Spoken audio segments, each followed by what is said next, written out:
ঠিক ঠিক আছে। আসসালামু আলাইকুম। ওয়ালাইকুম আসসালাম রহমতুল্লাহ বরকাত। জি, কলকাতা থেকে বলছি। বলেন। এখন বর্তমানে যুবকদের একটা বড় সমস্যা, যেটা যে চুল পড়ে যাওয়া। তো অনেক জনা নকলি চুল লাগাচ্ছে। তো এটা কি শরীয়তে জায়েজ হবে? আর যদি জায়েজ হয়, তাহলে অজুর সময় মাথা মাসার সময় কি ওটা চলবে? নকলি চুল লাগানো হারাম, জায়েজ না, পুরুষ হোক আর নারী হোক। নবী সাল্লাল্লাহু আলাইহি ওয়াসাল্লাম আল্লাহুল ওয়াসিলা ওয়াল মুস্তাওসিলা, আল্লাহ লানত রয়েছে এমন পুরুষ মহিলার ওপর। যদি হাদিস মহিলার কথা এই জন্য বলা হয়েছে যে সেটা বাস্তবতা ছিল 1400 বছর আগে নবী সাল্লাল্লাহু আলাইহি জামানায় মহিলারা নকলি চুল লাগাতো। এখন মহিলার সাথে পুরুষরাও যেহেতু লাগাচ্ছে,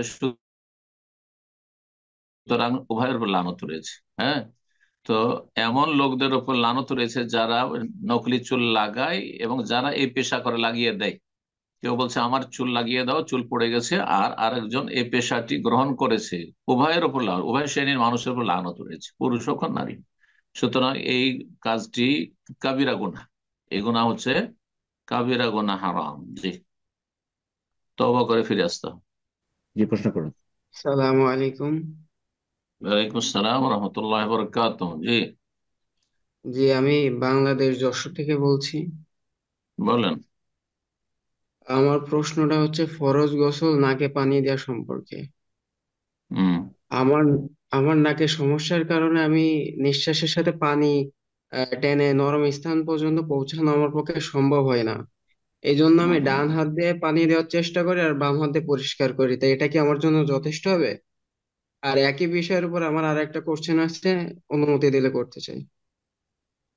নাক নাকে পানি দেওয়া সুন্নাতে জি। মুআক্কাদা না ফরজ, এতে ইখতিলাফ রয়েছে, কিন্তু এই ক্ষেত্রে সতর্কতা হচ্ছে যে নাকে পানি দেবেন। কারণ নবী সাল্লাল্লাহু আলাইহি ওয়াসাল্লাম তাগিদ করেন, ওয়াল বালিগ ফিল ইসতিনশাক ইল্লা আন তাকুনা সাইমান।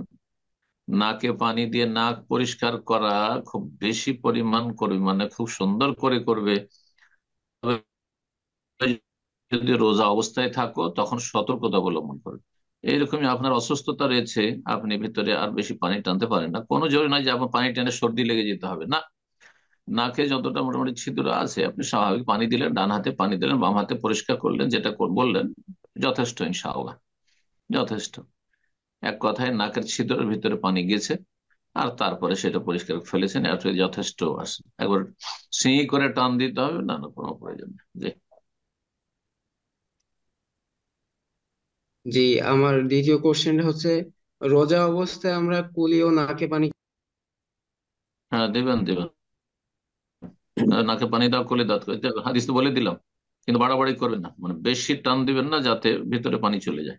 এরকম গারগারা, গড় গড় করে গড়গড়া করবেন না, কুলি করবেন সতর্কতার সাথে। কুলি করা মানে পানিটা ভিতরে মুখের ভিতরে ঘুরানো। এই নয় যে কুলি করা মানে করতে হবে না, ওটাও বাড়াবাড়ি। কিন্তু সব বাড়াবাড়ি অনেক লোকেরা করে, এটা ঠিক না। জি। আর রোজা অবস্থা একেবারে ঠিক না।